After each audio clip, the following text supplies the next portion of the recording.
So how would this scheme work? The idea came from a privately run organisation that provides short-term accommodation and board for international students.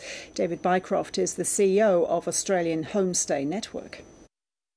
Well, clearly Australian population has seen that what has been happening around the world is not good enough.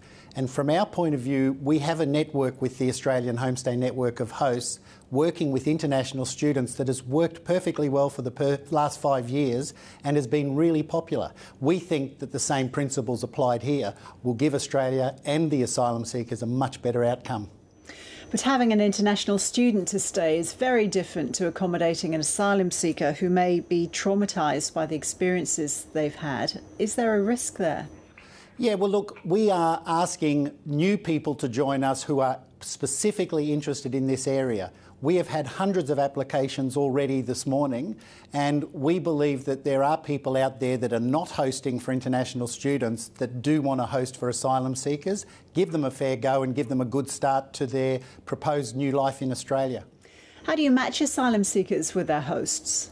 We go through a very detailed process of finding out as much as we can about the host in the first instance. The asylum seekers are properly vetted and processed through the Department of Immigration as well as through Red Cross, so that we go as close as possible to a match where both parties can be very interested in living together for just 6 weeks. It is only a 6-week hosting program.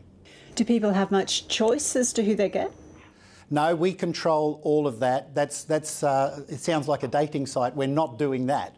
So what we're saying is we get the details of the host, we get the details of the applicant or the client or the guest, if we want to give them the name we're going to use, and we match them into the right household for them. We also try to take into account where the asylum seeker already has a family or network in which city.